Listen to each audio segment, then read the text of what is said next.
سب سے اعلیٰ درجے کا اسلام کیا ہے؟ من سلم المسلمون من لسانہ و یدہ.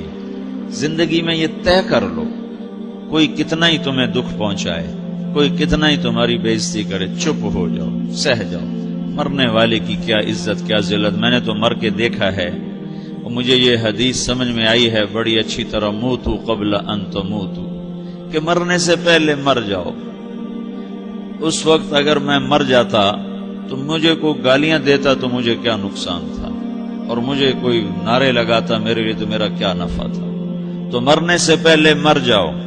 کوئی تمہیں برا بھلا کہے تو تمہارا کیا نقصان ہے، تمہیں کوئی واہ واہ نعرے لگائے تمہیں کیا نفع ہے. اگر اللہ راضی ہے تو مرد آباد اور زندہ آباد سے بے نیاز ہو. ابو ذر رضی اللہ تعالیٰ عنہ کو ایک آدمی نے گالیاں دی تو انہوں نے فرمایا بیٹا ایک گھاٹی آگے آ رہی ہے، اس میں گر گیا تو جو کچھ کہہ رہے ہو اس سے بھی زیادہ کا حقدار ہوں، اور اگر پار ہو گیا تو تیری گالیوں سے مجھے کوئی فرق نہیں پڑتا ہے. من سلم المسلمون من لسانہ و یدہ. موتوا قبل ان تموتوا. چونکہ آج کل اخلاق ہیں انتقامی، معاف کرنے والے اخلاق ہیں نہیں، انتقامی اخلاق ہیں. ہمارا معاشرہ انتقامی ہے.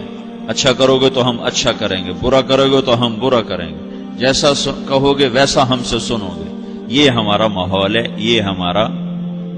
ایک ماں کہہ رہی تھی دوسری ماں کو، میرے پترا کدی کسی نے واسطے سلام نہیں کیتا. بڑے فخر سے کہہ رہی ہے، ہمارے اپنے گاؤں کی بات. میرے پترا کدی نہیں کسی نے واسطے سلام کیتا. مائی جڑا کرے انہوں کریں دیں، جڑا نہ کرے انہوں پوچھ دے ہی کوئی نہیں. یہ وہ فخر سے کہہ رہی. جو سب سے بڑا عیب ہے وہ سب سے بڑا فخر بنا ہو. میرے پترا کدی نہیں کسی نے واسطے سلام کیتا. جب ماں باپ نے یہ سبق دیا تو اولاد کا کیا قصور ہے. ہمارا معاشرہ انتقامی ہے، ایک کی 10 سنانے کا ماحول ہے. تو آپ 100 کی ایک بھی نہ سناؤ. احنف بن قیس رضی اللہ تعالیٰ عنہ پہ ایک آدمی نے چڑھائی کر کہنے لگا ایک سناؤ گے نا تو 10 سنو گے میری طرف سے. تو احنف بن قیس کہنے لگے بھائی تو مجھے 100 بھی سنائے گا نا تو میری طرف سے ایک بھی تو نہیں سنے گا. ایک آدمی ان کی بڑی بےزتی کر رہا تھا اور وہ چل رہے تھے اور وہ 100 گالیاں بک رہا ہے. جب آ گیا نا قریب شہر تو کہنے لگے دیکھا میرا قبیلہ یہاں رہتا ہے، اگر کسی نے سن لیا نا تو تیری بڑی دھلائی کر دے گا. تو نے جو مجھے گالیاں دینی میں کھڑا ہوں یہیں تو دے لے، تو اپنا سارا زور پورا کر لے تاکہ آگے تجھے کوئی تکلیف نہ پہنچا دے میری وجہ سے. تو وہ پاؤں پہ گر کے معافی مانگنے لگا کہ واقعی تو بڑے حلم والا. وہ مشہور تھے اپنے حلم میں، بردباری، اور لوگ ان کا امتحان لینے آیا کرتے تھے کہ بھئی کوئی ہے جو احنف کو غصہ دلا دے. تو لوگ ناکام ہو جاتے تھے، ان کو غصہ نہیں آتا. ایسے ایک عرب سردار گزرا معن بن زائدہ، وہ بھی اپنے حلم میں بڑے مشہور تھے. ایک دفعہ لوگوں میں شرط لگ گئی کہ کوئی ہے معن بن زائدہ کو غصہ دلائے تو ہم اس کو انعام دیں گے. تو ایک شاعر نے کہا میں غصہ دلاتا ہوں، تم دیکھنا ایسے سیخ پا ہو جائے گا جیسے جانور. تو وہ چلا گیا اس کی مجلس میں. دربار لگا، عرب سردار تھا بہت بڑا، دربار لگا ہوا. تو کہتا السلام علیکم. وعلیکم السلام. تو معن بن زائدہ پر ایک دور بڑے فقر کا گزرا تھا، پھر اللہ نے اس کو بہت بڑی سرداری دی. بنو عباس کا بہت بڑا یہ وزیر گورنر تھا. تو کہتا اتذکر اذ لحافک جلد شاۃ واذ نعلاک من جلد البعیر. کیوں بھائی تجھے یاد ہے جب تیرا بستر بکری کی کھال تھا اور تیرے جوتے اونٹ کی کھال کے تھے؟ تو کہنے لگا کیوں نہیں یاد، بھلا کوئی ماضی بھی بھولتا ہے.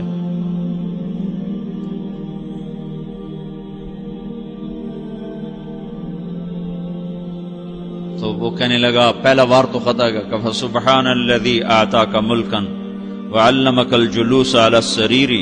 تو پھر ساری تعریفیں تو اللہ کی ہیں جس نے تیرے جیسے کو تخت پہ بٹھا دیا. کہاں بھئی ساری تعریفیں اللہ کی ہیں، میری تو کوئی اوقات نہیں. تو کہنے لگا سأرحل عن دیار انت فیہا وان جار الزمان علی الفقیر. جہاں تیرے جیسا حکمران ہو وہاں مجھے رہنا گوارا ہی نہیں ہے. میں یہاں سے چھوڑ کے نکل جاؤں گا چاہے کتنی تکلیف اٹھاؤں. بڑے دربار میں یہ ایک گورنر اور وزیر سے بات ہو رہی ہے. تو وہ کہتا ہے اچھا بھائی اگر تو ہمارے پاس رہے گا تو ہم تیرا اکرام کریں گے، اور اگر تو جانا چاہتا ہے تو پھر رافقت کا سلام، تو وہ یہ بار بھی خالی گیا تو کہنے لگا فجد لی ابن ناقصۃ بمال،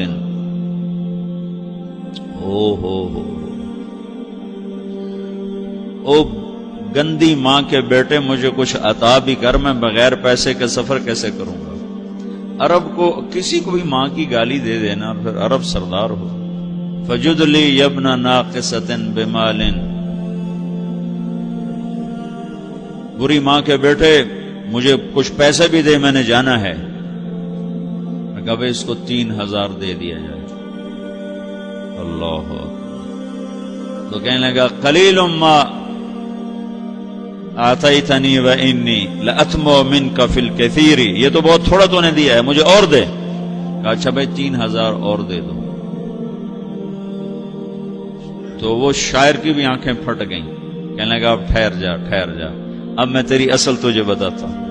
سألت اللہ ان یبکیک ذخرا فما لک فی البریۃ من نذیر، میں اللہ سے دعا کرتا ہوں اللہ تیرے جیسوں کو سلامت رکھے، تیرے جیسا دنیا میں کسی ماں نے جنا ہی کوئی نہیں. فمنک الجود والافضال حقا وفضل یدیک کالبحر الغزیر، تو ہی سخی ہے، تو ہی کریم ہے، اور سمندر بھی تیری سخاوت کے آگے کچھ نہیں ہے. تو نے کہا اچھا بھائی تو نے ہماری برائی کی، ہم نے تمہیں 6000 دیے، اب تو نے ہماری تعریف کی، اب 10,000 اور دے دو اس کو. باتیں ہی رہ گئیں، باتیں ہی رہ گئیں.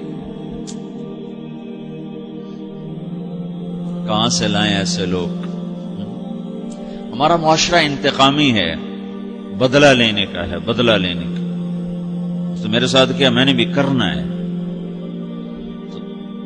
اعلیٰ درجے کا اسلام یہ سکھا رہا نہیں چپ ہو جاؤ، سلامت بن جاؤ، سلامتی بن جاؤ، سلامتی کی علامت بن جاؤ. من سلم المسلمون من لسانہ ویدہ. اب وہ سوال کرتا ہے یا رسول اللہ ای الایمان افضل، سب سے اعلیٰ درجے کا ایمان کیا ہے؟ اسلام کیا ہے؟ کلمہ، نماز، روزہ، حج، زکات.